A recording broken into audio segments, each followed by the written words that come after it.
salaamaaleykum mbokk yi salaamaaleykum internetu Dak Médina ñi ngi fekk képp ku nekk fekk la fi nga toog jox la loxo ne la salaamaaleykum yéen ñi nga xam ne da ngeen safoo li nga xam ne mooy Dak Médina lu ñu leen saf rek ñun saf ngeen ñu luñ toll tey nag ki ma ganale xëy na mën naa wax sax su ma neexee moom moo waroon ganale fi ma toog nii parce que kii fi la bokk mu nekk mag bu baax mag boo xam ne pratiquement lu mu wax rek lu yiw lay doon ñu nar a waxtaanee nag li nga xam ne moo xew un peu sur le plan politique ci biir Médina xëy na dañuy wax tuuti sax ci Sénégal parce que dañuy yekk ci situation boo xam ne il faut ñu wax ci mais bala ñuy commencer dafa am foo xam ne dañ fa nekk war fa jëm fa la ñuy commencer muy li nga xam ne moom la wax sargal la grande Médina comme on dit mu nekk acteur de développement yi am ci biir gox-goxaan bi nekk ci biir grande Médina li ko dalee Plateau Rome Médina Fass Gueule Tapée Colobane dem Point E ba yegg Grand Dakar laaj Maguette Dak mi ngi lay nuyu yow sax kenn du wax dalal jàmm parce que fii ma la dalal doo fi gan su noo neexee sax nga ne yow mën nga fi ganale mën nga fi dalal ku nekk ma bàyyi la déjà ñii si taan nga nuyoog ñoom wax ci sargal bi ñu jëm yow xam nga nu mu demee nga wax ci nan nga gisee loolu bala ñuy commencer waxtaan ci biir li nga xam ne dañ ko war a wax muy affaire politique. jërëjëf Lamine maa ngi nuyu réew mi boo nuyoo réew mi nuyu nga ñëpp rawatina nag fi nga xam ne fi laa bokk muy Médina génne Dak Médina mooy koo xam ne rek yaa ngi Médina yow Dak Médina waay ndax Dak Médina kat mooy ndeyu seex te dee njaaxaanaay di xool li nga xam ne mooy njariñu Médina mu ciy dox guddeeg bëccëg nga wax sargal Médina war na ndax bu démb ak barki démb bu ñu fàttalikoo def ñu indiwaat ci histoire maison de la culture Douta Seck mi ngi tuddoon résidence su Médina dañ daan primer les meilleurs élèves de la Médina. oui fanfaru armée nationale moo ko doon tëgg moo ko doon tëgg dëgg la sargal boobu lan la day tax ñi nga xam ne seen njàng sooxe woon na ñu jéem a yokk seen njàng pour ëllëg ñu bokk ci ñi nga xam ne ñoom ñooy jëli cadeau yooyu kon Dak Médina bu nee dee sargal actrice de développement yi ak les hommes yi nga xam ne ñi ngi développé Médina muy la grande Médina ni nga ko waxee léegi war na ndax ku def lu baax war nañ laa sargal ba ñi nga xam ne ñi ngi ci ginnaaw jéem a góorgóorlu ci développement. la ma lay fellu am na koo xam ne ku ràññee ko noonu bi Sénégal ñu koy wax Abdou Diouf moo doon wax ku def lu rëy am lu rëy. keroog ba équipe nationale basket Lions yi jëlee Coupe d'Afrique ci la ko waxoon. sa la ko waxee. voilà may leen nag ay kër ca autoroute bi booy dem di nga ko gis. sëñ Abdou Lahad Mbacké ne du ma gërëm ku ma defalul dara. dëgg la ñu ne ko ku la defalul dara mu ne ku defalul Serigne Touba dara du ma la gërëm kon nit ñi nga xam ne ñooy def lu baax ci Médina ak ci réew mi jaadu na war na ñu sargal leen ba ñi nga xam ne ñi ngi seen ginnaaw bu ñu doon def lu baax ñu yokk ko ñi nga xam ne sooxe na ñu jéem a roy ñooñu ndax mooy développement dimbali sa askan ci yàlla li mu la may ci xam-xam ak yàlla li mu la may ci teraanga ngay dimbali jigéen ñi boo dee jigéen baa ngay góor di dimbali ndaw ñi nekk acteur de développement kooku daal war nañ koo sargal da koy mérité du chance nag mérite lay doon bi ngeen passé bii passé da ngeen jël waa ju baax mu Cheikh Ahmed Tidiane Seck bu Serigne Babacar Sy Mansour ngeen sargal ko ñëpp ànd ci à l'unanimité ndax Cheikh Ahmed Tidiane Seck bu coow li baree du moom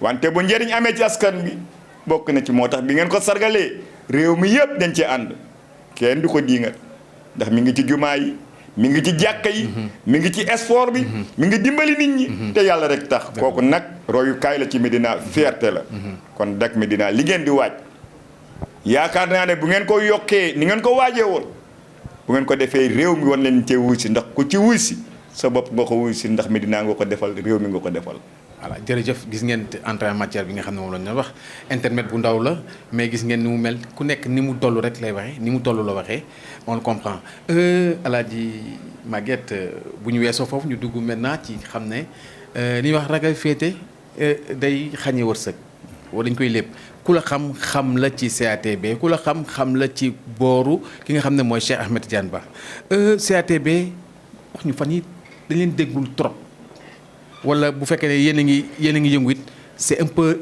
timoré ou timide lan nga ñu mën wax ci CATB fan yi waa Lamine CATB bu Cheikh Ahmed Tidiane Ba bi mu ñëwee Médina dañoo yokk Médina loo gis lu ne rek stratégie def ci am solo xam fi nga jëm moo gën mën a waaxu dëgg la Cheikh Ahmed Tidiane ba mu jógee CDC ak léegi dañ koo déggul wante jegeñ na askan bi d'une autre manière ndax amul lenn loo xam ne xaw na Médina te taxawu ci nam ci war a taxawee politique nag temps la bu jotee nga ñëw def la nga war a def bu jotagulee da ngay bàyyi xam ne njëkk a pet taxut a mujj ci géew bi mais est-ce que yaakaarul ne seen doxin yéex na parce que terrain politique bi ñi ni commencé nañ ko investir wala min ci lu néew di ngeen dégg ne Médina yëngu na samedi ak dimanche bii passé dañoo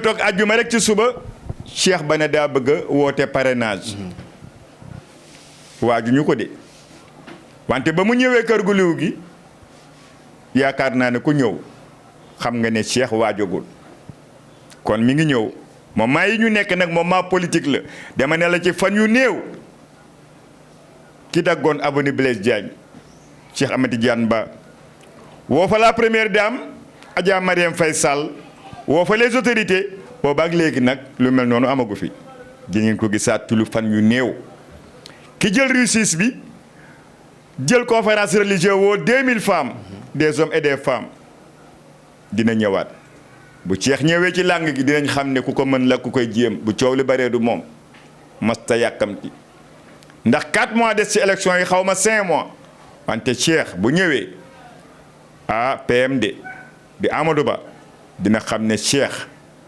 Médina bàyyi nañ ko xel kilifa diine yi bàyyi nañ ko xel kilifa aada yi bàyyi nañ ko xel jeunesse yi bàyyi nañ ko xel jigéen ñi bàyyi nañ ko xel ndax kat Cheikh lu mos am bokk na ko réew mi. mais dafa am loo xam ne ñi nga xam ne dañuy observateur politique yi seen xel dafa xaw a tey. dañu gis ñaari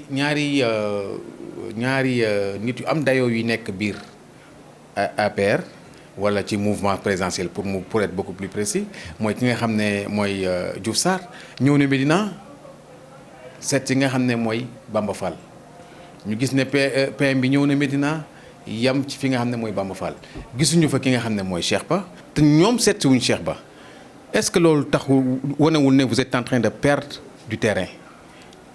déedéet Lamine Cheikh Ahmed Tidiane Ba mi ngi ci terrain bi ba léegi di ko occupé. dafa di mbir dafa am procédure bi Abdoulaye Diouf Sarr di ñëw. wax nañ ko président Cheikh Ahmed Tidiane Ba mu amoon empêchement yebal fa délégation bu am solo. bi Amadou Ba premier ministre di ñëw. mook Cheikh Ahmed Tidiane Ba ñoo nekkoon kër Thierno Madani. ok bu Thierno Mountaga Tall ñëwul ànd ak PM ci Amadou Bamba Fall wante Bamba wootewul ngir boppam Seydou Gueye wootewul ngir boppam ñoom ñëpp ñu ngi woote di wuy si ki nga xam ne mooy premier ministre Amadou Ba. mais xam nga soo déggee ñu naan déggoo nañu. boole est-ce que du déggoo dafa sax dans ce cas parce que bu fekkee dañu booloo. du fekkee ñun ñëpp bu ñu rootee fenn lañ koy sotti am na koo xam ne buy ñëw ñoom ñëpp war nañ fa gisandoo donc loolu ñu wax ça pose problème bu fekkee ne wax nañ ko ça suscite des interrogations. interrogation yi nit ñi mën nañ koo yaakaar. ndax teguñu campagne comité électoral. oui. tegaguñu leen actuellement dañu nekk ci phase u parrainage. mu nekk un moment très important. Bamba di uti. waaw ci Médina di ko jox Amadou Ba. Seydou Gueye di uti di ko jox Amadou Ba. Cheikh Ahmed Tidiane Ba wazalika noonu lay def bés boo xam ne nag dañoo woote ne tous les responsables de la Médina dañoo war a daje recevoir ki nga xam ne mooy le candidat Benno Bokk Yaakaar bu korogee di ngeen fa gis Cheikh Amady Diane Ba ndax Cheikh luñ ko yëgal à temps te nañ ko war a yëgalee dina woo militant yeeg mais militant moom wax na ma dégg bi fekkee bi Diouf Sarr dafa ñëw nee na déggante na ak nga xam ne mooy Cheikh Ba dafa amoon ngànt wax nañ ko Cheikh am ngànt wax ne du mën a ñëw wante dina yabal délégation ba ñëw teew fa kon Cheikh dama ne la Lamine incha allahu rabi lépp loo xam ne yëgal nañ ko te nañ ko war a yëgalee ci mbiri Médina du sooxe. parce que dafa am lu ma dégg ci wax mu am importance ci niñ ko war a yëgalee. waaw kilifa. est-ce que yëgalin bi donc yàpp ça ne fait pas désordre. waaw yëgalin bi mooy. ku mel ne premier ministre Amadou Ba. di ñëw Médina yaakaar naa ne. war ko dégg ci mbedd. lu ñu waat la. war nañ koo yëkkati téléphone am wax ko bu ko defee Cheikh dina ñëw wuy si ndax digganteem ak Amadou Ba. est-ce que malaise sentiruñ ko ci loolu dans ce cas. déedéet xam nga nag dem foo xam ne kenn yëgalu la fa boo fa demee lu la fa dal yaatoon sa bopp. ok bon te Cheikh tamit kilifa la dañ koy nangu. voilà donc d'une manière mel ne premier ministre ñëw Médina yaakaar naa ne kat war na koo teel a yëg nañ ko yëgee bu keroogee Cheikh dina waaj ànd ak képp koo xam ne délégation la ñëw ànd ak ñoom ndax Cheikh Amady Diane Ba kat liggéeyul kenn ku dul président Macky Sall ci ndigalam lay wéy te Amadou Ba nag magam la ñoom ñaar ñu sekk jàmm sekk teraanga te li ci kanam rawali bët dinañ xam Cheikh ndax jàppale na Amadou wala du ko jàppale. en tout cas interrogation yi encore dafay nekk fii parce que le fait que ñu gis fa Seydou Gueye gis fa Bamba Fall gisuñu fa Cheikh Ba xëy na li ñuy wax rek il a été l'absent le plus présent. waaw mais balaa nga ne naam da nga fay ne. voilà dama ne la Cheikh Amady Diane Ba kilifa la bu premier ministre di ñëw nag Médina di seet si njabootu Médina. Cheikh Amady Diane Ba dañ ko war ne ko kar téléphone ne ko ba sàngam ndax kat dimanche boobu ak samedi boobu Cheikh Amady Diane Ba mi ngi woote ci kër gu liw gi parrainage à outrance à l'endroit du premier ministre Amadou Ba kon nga xam ne kot Cheikh ma nga doon liggéey ca wet ga su yëgoon loolu xam ne kat Amadou Ba premier ministre day ñëw Médina kon Cheikh du woote dimanche samedi lay woote bàyyi dimanche ba ñëpp mu mobiliser leen ànd ak ñoom teeru PM. justement ñàkk yëg bi. mooy wane lu ngeen encore day susciter des interrogations est-ce que amul malaise. parce que bu fekkee ne moom mooy coordonnateur. APR bi Médina je pense ba élection yi passe c'était lui. buñ ko changé wul entre temps. kër nag boo fay jaar ci buntu nga war a jaar buntu bi ki yor caabi ji moo koy ubbi bu fekkee ne jaaruñu ci buntu bi jaar ci palanteer bi ça pose problème dans ce cas.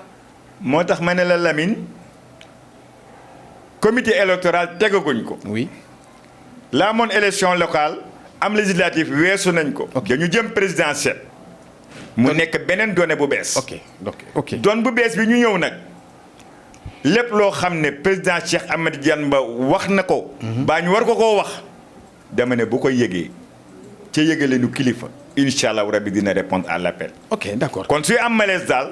jógewul ci moom. ok bon ça qu'on le dise l'ambiance est un peu polluée qu'on le dise ou non c'est une réalité lu ñu ko nëbb aussi li ñuy wax à l'évidence nul n'est tenu parce que moom c'est une évidence qui est là ñu ko reconnaître d'une part une autre il y a quelque chose qui est là ambiante ñi nag dañ yor seen bët di xool yor seen xel di xalaat et voilà il faut le dire bon passons à autre chose. dañu gis ne depuis peu de temps aussi mu bëri ay départ ci biir CATB et ce sont des départs très importants il faut le dire parce que li ñuy wax politique c'est des additions et non des soustractions te dañu gis ne soustraction dafa commencé bëri biir CATB il y a beaucoup de personnes yu dem ba ci seen xale yi surtout mu nekk dañoo ne xale dynamisme la dañu gis xale yu bëri jóge nañ ci seen camp depuis peu de temps et puis la saignée est en train de continuer est-ce que du nekk problème pour yéen pour ngeen mën a mobiliser waat. Lamine li ci kanam rawuli bët. laa la wax président Cheikh Amady Diane Ba ku mu àndal ku ne adversaire politique am wala concurrent politique am. soxla nga nitam. voilà looloo mat a jàngat. nuñ ci mën jàngat. li nga ciy jàngat mooy Cheikh Ba. day former nit day fekk fu dara nekkul mu saxal fa ba mu sax ba fruit meññ. kooku dañ koy soxla. Cheikh képp koo xam ne dangaa jóge ci moom loo ko mën a waxal xanaa loo créé wala loo sos wante Cheikh Amady Diane Ba ku mu àndal ku ne dañ lay soxla xam nga la moo tax ñu soxla la day fekk fa dara nekkul mu def fa dara moom nag développement la ànd ak ku mu ànd ak yow wante gis nga Île de Ngor ak Île Gorée mooy doomu aadama. loolu ñoo pratiquement Médina dafa nekk ci diggante ñaar yooyu. Île de Ngor ak Gorée loolooy doomu Médina nga wéet Gorée wéetali ko Gorée xam ne defal ma rek bés boo ñu la defalul nga ne banaa. kon ñi dem looloo tax ñu bàyyi. waaw lu ne fàng la kenn du ko jeex ndax kat am na xeetu teraanga yoo xam ne ku la ko defal ku ne bëgg na la loo xam ne boo ko calculer bi nga àndeek moom ak léegi xeetu teraanga yi mu la defal mënoo koo lim ci ay centaines et des centaines et des centaines et des centaines. est-ce que du sa biir wax vous m'excusez le terme su fekkee c'est un terme grossier. je m'en excuse. mais tubaab moo ni mel. est-ce que du ingratitude li ngay wax. ingratitude la mënu koo weesu. les gens sont ingrats. très ingrat. ñaan ak yéen dañoo ingrat. mooy du ñu gërëm ñami daaw ñami ren. est-ce que ñi dem dañu ingrat. c'est ce que vous voulez dire. boo ko xoolee doone damaa dem ndax Cheikh ba daf maa wax doone damaa dem ndax Cheikh ba daf maa xatal doone damaa dem ndax dañ maa wax lii wala dañ maa def lii déedéet. mais xam nga politique compagnonnage la da ngeen di bokk gëm-gëm bokk gis-gis ngeen ànd su ngeen bokkul bëgg-bëgg bokk gis-gis voilà. Lamine gëm-gëmu Bamba Fall ak gëm-gëmu Seydou Gueye mooy jàppale son excellence le président Macky Sall. ci yoon. gëm-gëmu Cheikh Ba mooy jàppale son excellence le président Macky Sall. oui wante boo jógee ci Cheikh Ba ñëw ci Amadou Bamba Fall lan moo la fa indi. mais pourtant yéen c'est la même chose que vous avez fait vous avez déplumé ki nga xam ne mooy Seydou Gueye soo xoolee yéen seen militants yi ci ëpp quand Seydou Gueye lañ jógee ñëw CATB. Cheikh Ba bëgg ko. doxu ko sax déedéet mais pourtant c'est presque la même chose. déedéet bokkul du benn Cheikh Amady Diane Ba doo ko gis mukk mu ne militant sangam kaay ma waxaale ak yow ngir nga bàyyi diw ñëw ci man. kon ñi dem dañ leen waxalee. lu ne fàngale kenn du ko jeex. ah bon dañu am njëkk. déedéet xam nga asgor. góor da ngay am. góor du am njëkk. góor kenn du ko jël. c'est ça donc li nga wax ni c'est grave hein. Lamine Alaaji Maguette Seye mii tey ma ànd ak Cheikh Ba. ànd ak Cheikh Ba. man yaakaar nga ne réew mi nit mën na maa fay njëg goo xam ne dinaa bàyyi Cheikh Ba ngir moom. justement c'est yoo xam nga amoo njëkk. mais ñeen ñi pourquoi nga bëgg dagal leen njëkk. déet as gor du soppeeku as gor fëkk jëlu ko. dëgg la as gor day ragal day ñeme péete. bu neexee nga ànd ak moom bu naqaree ngeen ànd loolooy as gor Lamine. dafa am benn phrase boo xam ne dama dem ci page ki nga xam ne mooy Cheikh Ba ma gis ko.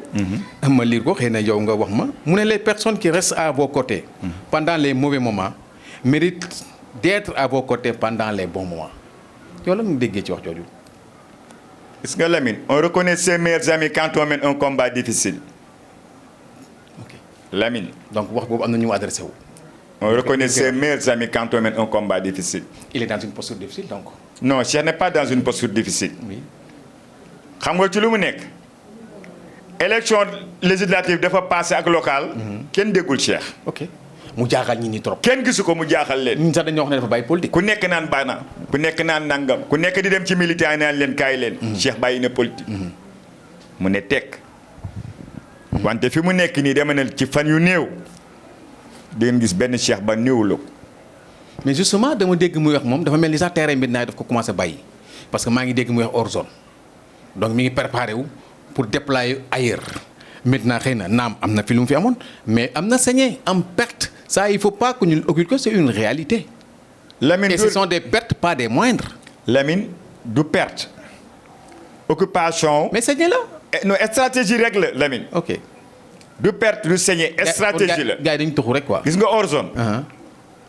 ba CAT bi di CAT bi ba léegi dafa mos a am. ok. dafa mos a exister mu nekk mbooloo mu takku nag wante avant hors zone ba léegi fi ma lay waxal nii amul Médina Cheikh Ba da ko diviser en 4 zones. mais jàppale ne am na ku ngeen perte. je veux taire son nom mais bokk na ñi nga xam ne ñoo implanté yenn seen section yi ngeen doon def yu bëri comité yi du moins. déedéet. ah mais non loolu mun ko naxaate la déedéet Lamine. ah naxaate la gis nga montage du comité yi. oui ñun ñii la.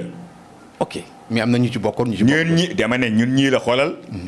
mbooloo doomu aadama boo ko bëggee mbuboo da ngay naxaate du dëgg. ok dama ne la Cheikh Ahmed Tidiane Ba li mu liggéey ci monter ay secteur ca jamonoy CATB secteur yooyu moom la ñu indiwaat mu nekk comité APR yu président Macky Sall wax. Lamine ma baamtuwaat ko dama ne. CATB ba ñu créé Proxim ba CATB secteur yi nga xam ne moom moo nekk Médina Fass Gueule Tapée Colobane ba Gibraltar secteur yooyu les mêmes hommes les mêmes femmes dañoo yokk ñoo créé comité APR yi ñu monté ku ne nag maa yore mbooloo mi ba nga demee ana mbooloo ma la topp. mais am na ñu dem ak ñoom ah. ana mbooloo ma dañ ko wane amul ñi dem ñëpp ñoom dong ñoo dem mën ñoo yóbbu seen waa kër mën ñoo yóbbu seen waa koñ ku mënta yóbbu sa waa koñ mënoo yóbbu sa waa kër yëpp kon boo ne yaa ngi yóbbu njabootu Cheikh Ba da ngay naxaate. am na ñu fa jóge am ay fiches de parrainage commencé ko defar te nit mbooloo bu takku mi ngi commencé nekk seen ginnaaw. waaw Lamine ku ne mën nga déposer lu la neex. kon mais dama ne.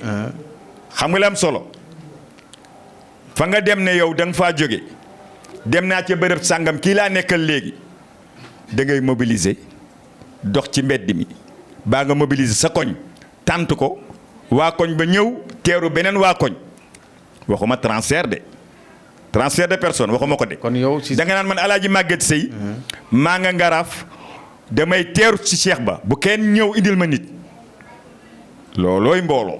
ku mën na def. ku mën na def wante damaa jóge ci Cheikh Ba dem naa mbooloo Cheikh Ba maa ko yore yóbbu naa ko ci diw anañu kenn du leen compter yow dong yaa dem yóbbuwoo kenn. ok bon léegi jóge nañ ñu digg génn ci un peu ci problème CATB on va parler du parrainage gis nañ ni commencé ngeen def parrainage. fan ngeen toll ci parrainage bi yéen au niveau de CLS. oh Lamine avancé na lool. ba ñu demee Adja Ndeye Sene Ndour dem jëli fiche de parrainage 3000 lañ ko jox 3000 fiches. ok fees na ba jëliwaat na fan yii yëpp nit ñaa ngi remplir te nag kuy ñëw yaa ñëwal sa bopp indi sa carte d'identité ñu parrainé la nga signé. mais parrainage bëri na naxee mbaay de. bi amul ñun. dégg naa sax am na ñuy jënd ci parrainage. ñuy jënd. waaw ñun de xamuñu ko. mais xam nga parrainage moom yaa di. wóor na yàlla man dama xontu. dama ne. parrainage jaaroon na fi de. su ma ko gisoon. rien de nouveau. déet sur les tropiques comme on dit. xëy na feneen gisuma ko de ndax nag Cheikh nag. ba mën naa man rek lu mat fukki nit ñëw seet si nañu pour def parrainage. pour def parrainage pour ma parrainer leen. te xam naa ne c'est comme ça que ça se passe ailleurs. déedéet. donc ñun Lamine. li ma gis CATB laa mën a wax nag. et puis une chose est de parrainer. une autre chose est de voter pour la personne. il n'est pas dit que nit d'aller parrainer d'aller voter. parrainage du dara Lamine. donc. Las Palmas Gran Canaria. waay ay nit ñu fa nekk. ñoo yebal seen njaboot fii Ndakaaru naan ma diw ma booleeg yow nee na naa parrainer Cheikh Ahmed Tidiane Ba. ok loolu kay lu ne fàng la. man li ma gis laa mën a wax. ok dama ne Cheikh Ba bu dee parrainage rek la. gisuma kenn ku ñuy waxaaleel gisuma kenn koo xam ne ñu ngi négocier ak yow des gens de bonne volonté troisième âge jeunes yi ñëpp laay gis ñu ñëw di parrainer ku ci ne indi sa carte d'identité nag joxe ñu pare nga signé loolu laa gis. waaw gis naa seen candidat fan yi dafa nekk démb moom bi mu démb sax xaw nañ ko rudoyer un peu partout dem na ci fi nga xam ne mooy ci doomu Louga doomu Maam Cheikh Mbaye je pense bien voilà donc kooku wax ko ay wax yoo xam ne pratiquement day wane ne dëkk bi daal su fekkee da ko boo jiite dina doy waar parce que dëkk bi métti na trop est-ce que bokku ci yoo xam ne dafay nekk loo xam ne dafa commencé nekk gàllankoor pour ñi ni mën ko woteel. kan PM. oui Amadou Ba. déedéet xam nga Lamine balaa nga mën a faj jàngoro xam ko jàngoro. soo ko bëggee faj da nga koy xam kon Amadou day gën a dem xam jàngoro Sénégal lan la. mais moom léegi lay doog a xam jàngoro yi. il a été là il n'est pas nouveau. waaw mais Lamine. station yi mu nekk yëpp. bu dee jàngoro bi léegi xam il y a de quoi avoir peur dans ce cas. déedéet. il a été PM. il a été ministre des finances. il a été directeur des impôts et domaines. mais Lamine Amadou li mu ànd ak son excellence le président Macky Sall li mu faj ci réew mi bari na. ah mais su dee loolu mi ngi koy doog def di nag. c'est problématique quoi. ndar xëy sotti benn bés Lamine. waaw loolu de am na moom dañ koy def. ndar ku ne la mën naa régler problème Sénégal yëpp ci benn fan. problème bu campagne électorale la lay wax. d'accord. réew nag dafa am xam-xam am ay priorité te Amadou incha allah bu ko yàlla mayee mu jëlaat réew mi dina ànd ak des hommes et des femmes yoo xam ne dina yokk li nga xam ne président Macky Sall def na ko ci xëy def na ko ci santé def na ko ci hôpitaux yi def na ko ci àll bi ci mbay mi def ko ci càmm bi ba xale yi mën a toog ci réew mi. yaakaaroon ne seen vrai candidat son vrai adversaire du ñi nga xam ne ñooy adversaire politique yi mais ce sont les coûts flambés des prix renchérissement des coûts de la vie électricité bu yokku paupérisation bu galopante est-ce que yaakaaroon loolu mooy vrai adversaire am mais doo adversaire politique yi. mais Lamine gis nga jafe-jafe réew mi ak li ñu réew mi metti na wallahi li ci gouvernement du Sénégal def en matière de subvention Lamine tey jii kilo mburu tey boo ko doon jënd normalement téeméer nga koy jënd Lamine. mais jënd kilo mburu téeméer. inflation bi la Lamine c'est mondial. d'accord l'inflation elle est mondiale Lamine. kilo mburu téeméer. waaw. su am waru nekk problème soo amee njëg bi est-ce que duñu am ñàkk njëg bi mooy problème mais du. mais Lamine inflation bi c'est mondial Lamine. oui. Sénégal ñi ngi fay salaire yi Lamine. seulement ñiy fayeeku salaire c'est une partie infime. Le Sénégal maintenant ils sont presque à 18 millions d'habitants. 18 millions 275 743 habitants. dont 9 millions 184 886 femmes et 9 millions 900 bon plus de bientôt presque 10 millions pour hommes alors que moyenne d'âge bi 19 ans la. xale yi pratiquement ñoo wër dëkk bi. Lamine li état du Sénégal def. ak son excellence le PM Amadou Ba en matière d'emploi wallaay gàcce ngaalaaw li ñu def ci développement aux femmes am na solo loolu Lamine. mais doyul Lamine lu doy yàlla rek ko mën. waaw loolu dañ koy wax. da ngay sabab def sa kéemtalaayu kàttan dama ne la mandat bii di ñëw bu président Amadou Ba bu ko jotaatee ba jox ko réew mi. dina entouré et des hommes parce que xam na li nga xam ne moom la réew mi soxla. mais xam nga yéen sa leader nga xam ne mooy Cheikh Ba. Cheikh Amadou Ba mooy candidat mais gis nañ seen xale seen jeunes yi def nañu une sortie virulente envers ki nga xam ne mooy Amadou Ba. ñoom pratiquement est-ce que yaakaaroon sax dina nekk du nekk day nekk problème au moment des élections est-ce que xale yi dañu ko wotel. ñi ngi ñëw Lamine yi nga xale yi demoon xale yi jógewoon ci Cheikh Ba. ay mag ñoo ñëw ci seeni nopp ne leen kaay leen uti xaalis. ok li ma la wax nii lu ne fàng la ci fanam tuuti di nga gisaat xale yooyu yëpp ñu ñëw xale yi demoon ay mag yoo xam ne kat loolu ñu def de waru leen ñoom mënoon na ñoo dem. mais dañuy politique. mais déedéet loi de nombre la. dañoo na xale yi ne leen kaay leen dem bu ngeen demee ñu jox leen. mais en politique il faut recruter. xale yi ñoo yedd seen bopp Lamine xale yi. ñoo yóbbante Cheikh Ba ne ko ne leen jéggal dañoo bëgg ñëw jéggalu ko ndax xam nañ ne Cheikh Ba góor la. xam nañ ne fi ñu jaar ak moom ka ñu demoon barki Demba Ndiaye nuyu ko la mu leen jox ute naag Cheikh Ba ndax Cheikh Ba xam lu mu leen utal xëy ak ngont yor sa waajur. waaw mais yéen seen gars yi tamit nañ jox doomu jàmbur bi par kii fiche de parrainage am. kan ci ko jox Sonko dañ ko jox fiche de parrainage am. dañ koo téye. mais gars yi dañ ko bañ a jox. déedéet yoon dañ ko jox yéen tamit. mais déet Lamine xam nga coow li. atte ba am Ziguinchor bu ñu joxoon état du Sénégal dëgg. ne Ousmane Sonko radiation c'est définitif dañuy interjeter appel opposition bi. waaw loolu mooy. ex-Pastef loolu mooy yoon parce que jugement 3 degrés la. c'est normal. waaw loolu am. voilà dama ne mais seulement. Lamine borom xam-xam dañ ne. affaire bi l'appel n'est pas suspensif. n'est pas suspensif. loolu la ñuy wax yéen ñi borom xam-xam yi. waaw moo y a tax une école qui le dit donc. Lamine nee na l'interdit. xam nga interprétation. waaw boo toogee ci télé bi Lamine. droit interprétation la. Lamine da ngay toog ci télé bi. ñoom juristes yi ci boppam. ku toog interprété keneen toog interprété. kon du ñu toog déglu. kon ñu toog déglu kenn terew ko de. Lamine dama ne la xoolal chaîne de télévision yi. juriste bu ci gën a mag sa morom day interprété keneen bu ñëwee interprété leneen. xam nga li gën a naqari wax sax mooy dëggantaan borom xam-xam ci yoon. warul féetewu te dañuy gis maintenant dans ce pays. borom xam-xam bu wax.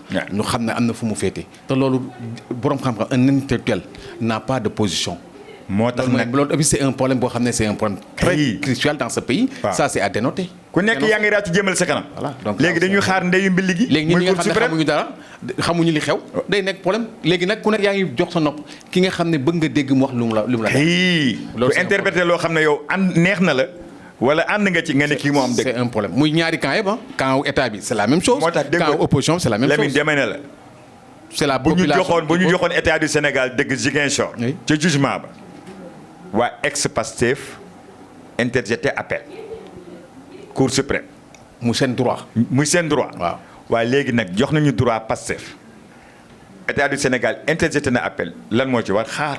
waaw mais yéen seen interprétation mooy dañu war a xaar mais ñeen dañ ne interprétation mi am mooy encore une fois appel bi c'est pas suspensif. juriste yi ku ne interprété. bon mu nekk ca pëccoxoo.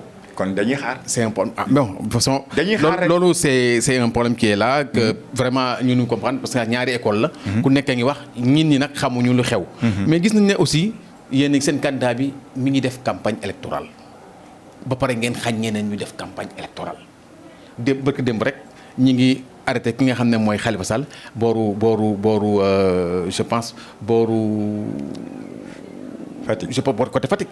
voilà alors que yéen seen premier ministre mi ngi wër dem jóge na Ndar dem na Dagana dem na Sakal mi ngi wër un peu partout dans le pays di def campagne am ñu tere ñeen ñi. non xam nga dañuy confondre. c'est pas équité amu foofu. Lamine gars yi dañuy jaxase. te jaxase baaxul.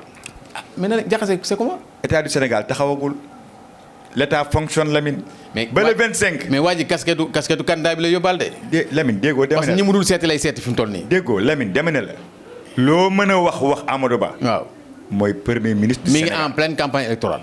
Lamine xam nga tey ji opposition. waaw bu ñu nekkoon ci campagne électorale. kenn du leen aaye leen.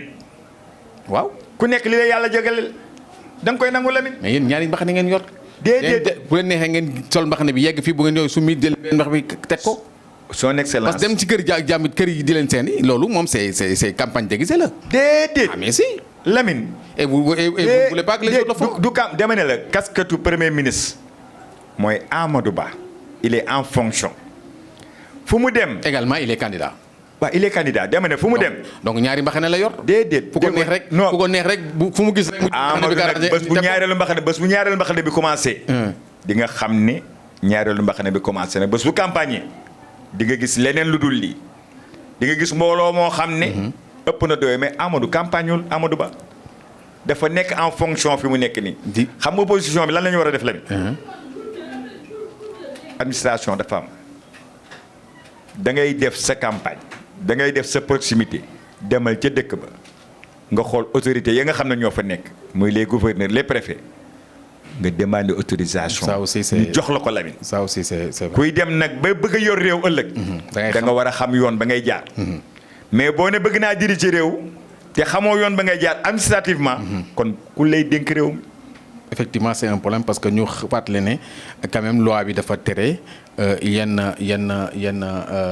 des cortèges yoo xam ne amul autorisation di ko def ci moment bi nga xam ne nekkul moment bi nga xam ne mooy campagne électorale ça aussi c'est sa sécurité seulement yéen da ngeen leen chance bi ngeen am mooy yéen ñaari mbaxane yi ngeen yor ñoom benn lañ yor yéen seen ñaari mbaxane yi fu leen ci neex ngeen utiliser bu leen neex loolu mooy la différence peut-être. benn mbaxana la ñu yor. non ñaar ñi ñee ko tuddee ñaari mbaxana. dama ne la ba léegi Amadou Ba est le premier ministre du Sénégal. ba pare li ci compliqué mooy non seulement moom le candidat. mi ngi def campagne mais son directeur de cabinet le président Macky Sall mi ngi koy defal campagne électorale en même temps. te Lamine. président Macky Sall bu campagne. mais mi ngi campagne. campagne déedéet Lamine campagne en fait. Lamine. son excellence de président Macky Sall. mi ngi koy yabal muy inauguré moom mi ngi dem de l'autre côté def donc ñoom jël nañ ñaari yoon yu wute. waaw c'est que Lamine un état fonctionne. ok ça c'est l'état qui fonctionne. l'état qui fonctionne. ok son excellence président Macky Sall mënul ne fu ne am na yeneen yoo xam ni bu koy doxi jëwriñ bi nga xam ne mooy jëwriñu ministre yi da koy yebal à son nom Amadou Ba inauguré wul dara à son nom moom lépp lu muy inauguré au nom du président Macky Sall la ko defee. lan mooy seen réelle chance ci élection yi jëm yi mooy réelle chance su candidat bi ngeen xam ne moom ngeen am muy Amadou Ba. waaw xam nga suñu chance bi ñu am mooy dañu xam naka la ñuy téye état. naka la état di fonctionner. Lamine boo ne. ñeen ñi xamuñu ko. déedéet Lamine boo ne su ma jëlee état damay couper lépp boo ne su ma jëlee état damay def lii damay def justice damay def lépp da nga xamul luy état Lamine état dafa am ay bànqaas nu muy fonctionner Lamine am na ay relation yoo xam ne da nga koy sëkk ak bitim réew développement yi am réew rek mënu ko yore Lamine États-Unis d'Amérique day lépp te grande puissance la. xam nga li ma la wax un état fonctionne mooy dëkk bi ëpp det ci àdduna. États-Unis ëpp det ci àdduna te boo waxee ñu naan leb Sénégal dañoo leb un état la mi dafa am nu muy fonctionner ministère bu ne am na naka lay fonctionner un ministre du gis xaalis te da ngay dégg ñu naan ministre bi sàcc la te un ministre la mi ne voit pas l'argent xaalis bi am na fu muy jaar ba ñu dekk sa côté ministre du ko gis. day nekk ordonnateur de dépense Lamine réew dafa am nu ñu koy yoree maire sax ci gox dafa am noo koy yoree di nga nekk maire ba jeex doo gis xaalis. logiquement te secteur mooy yore xaalis. Lamine bu ñu yoree waatee réew mi ñun xam nañ fan lañ koy tegaat xam nañu li nga xam ne def nañ ko ci mobilité urbaine xam nañ li nga xam ne def nañ ko ci santé lan moo ci manqué ñu war koo yokk. njàng mi ak njàngale mi li ciy sooxe xam nañu fan la sooxee lan moo ko war a mottali parce que maîtriser nañ ko. ok ñu neñ ma temps bi jeex na. Sénégalais ñu ngi lay seetaan. nga am candidat lan nga leen di wax pour ñu war a mën a woteel ki nga xam ne moom mooy sa candidat yow. man daal li ma leen di wax daal mooy am réew jàmm moo ko yore un homme d'état da ngay nekk état boo xam ne état wu jàmm ngay woote. ndax Lamine réew mi léegi yëngu na adduna yëngu na te saay-saay yaa ngi dugg fu ne te réew mi am na loo xam ne mi ngi fiy feeñ muy pétrole ak gaz saay-saay yëpp dañuy mu nekk quelque chose d'inflammable mu nekk loo xam ne jaral na ñi nga xam ne ñoo bëgg yàq suñu réew lu ne jaral na leen jaar ci nit ku ne pour jox le pouvoir nga yore pouvoir ñu taal sunum réew tas sunum réew indi fi guerre boo xam ne ba abadan daay man du jeex kon daal ki ñuy fal na nekk doomi réew mi benn nañ ko xam mu domicile wu ci réew mi loxoom set te nag président Macky Sall de tubaarkàlla macha allah ñaari mandat yi mu nekk ba kii nga xam ne moom la xool ba xool ko muy Amadou Ba ku ñu doy la ci réew mi la juddoo fii la jànge fii la liggéeyee te prouvé na fu mu jaar yëpp que ne daal dina dalal réew mi dina indi sécurité ci réew mi dina yokk naataange ci réew mi candidat la boo xam ne daal buñ ko joxee réew mi saay-saay du dugg ci réew mi dina tëj suñuy frontière surveiller ko bu baax renforcer armée bi renforcer seeni moyens ba ñu am sécurité développer nag li nga xam ne moo sooxe ndax Amadou maîtriser na ko ak ñi mu àndal ndax kat jàngaan soo mokkalee da ngay ber sa daara te loo nekkul taalibeem doo doon sëriñ te Amadou nag rampe na te kenn mësu koo dégg nag ñu dindi ko ci gouvernement ba nga dégg ko déedéet nag réew mi nag toll na foo xam ne buñ la namee poste nga ànd ak président bu décret ñëwee ñu dindi ca poste ba nga ne président bon dem beru uti mouvement wante nag loolu nag du as gor ndax bañ lay dénk ministère ba ñaata millions de Sénégalais lañu dañ laa jël jox la ko bàyyi say morom kon boo demee ba ñu déngu directeur de société ba baa ñu nangu ministre ba war ngaa mën a gore àndiwaat ci liggéey bi. très important. wante balaa ngaa mën a xas président Macky Sall mooy décret génn na nekkatoo ministre nga dem créer mouvement wala ñu ne dañ leen tànn nga ne ko jox naa la carte blanche kon bu la tànnoon nga ànd tànn ñu la tànn sa morom nga ne déet damay créer ji mouvement nekk candidat à la présidence de la république ndax kat maa ko yooyoo as gor du ko def maa ko yooyoo as gor du ko def. lan mooy sa dernier mot. xanaa di woote jàmm ci réew mi képp koo xam ne yaa ngi koy woote daal xamal ne jàmm daal lu ko waaye jëndee jàmm ko. dëgg la Médina nag ñoo bokk ndey ñoo bokk baal. Bamba Fall Seydou Gueye Cheikh Ba ñoom ñëpp jubbanti Médina moo leen tax a ñëw développé Médina benn couleur amatul actuellement du pancarte Bamba Fall. du posteeru Cheikh Ba du bu Seydou Gueye bu kan la bu Amadou Ba rek dañu war a jël ñun ñëpp ànd ak moom waxtaan ak mbooloo mi waxtaan ak nit ñi indi ñëpp ba Médina voté 100% Amadou Ba ñuy déglu kilifa diine yi di déglu nag nit ñi seeni jafe-jafe ñuy jéem a remonté ko ci kaw ndax Médina ñoo bokk ndey ñoo bokk baay mën ñu ko séddoo. koo xas say baa nga wax ko lu bon bu ëllëgee ngeen deje ci ngénte baa ngeen deje ci dëj kon yaay rus koo mën a àndal ak moom wante bul xalab fa nga jóge déedéet ndax lépp day jeex taaw Amadou Ba dinañ jëm ba mu jeex bu Bamba jeex bu Cheikh Ba jeex mais ñun nii Médina duñ jeex ñooy daje ñoo bokk ndey ñoo bokk baay kon nañu rafetal soow mi ba mën koo naan voilà dig ngeen li nga xam ne moom la mu ne waxtaan bu dal moom c'est un sage et c'est important sage nag moom dafa muy waxee mooy wax luy boole nit rek li wax ne politique moom différentes idées la c'est ça la démocratie mën ngeen bocc bañ a bokk ci c'est très normal mën ngeen bocc bañ a xalaat bañ a bokk xalaat c'est très normal l'importance mooy xëy na ñëpp ku nekk dafa yaakaar ne li mu xalaat moo gën li keneen xalaat. mais Lamine mais du tere. Bamba Fall maire Médina tabaski ji passé damaa jékki-jékki benn xale woo ma ne ma yaay tonton Maguette Sèye ma ne ko waaw mu ne ma monsieur le maire moo la yónnee xaalis bi. loolu rafet. c'est important parce que c'est ça la Médina. loolu la ma defal te xam ne Cheikh Ba la àndal waaye nen ko rafetal la moom solo. c'est très important voilà bu ñu wax rek Médina pratiquement dafa ndaw ñëpp a bokk bu ngeen bokkul fii di ngeen bokk fële l'important c'est que ku nekk na nangul la différence bi nga xam en fait richesse bi sax c'est la différence. C'est de la discussion que j'ai eu la lumière comme disait l'autre c'est important. mais Lamine li nga wax la différence. xoolal Pape Abdoulaye Seck.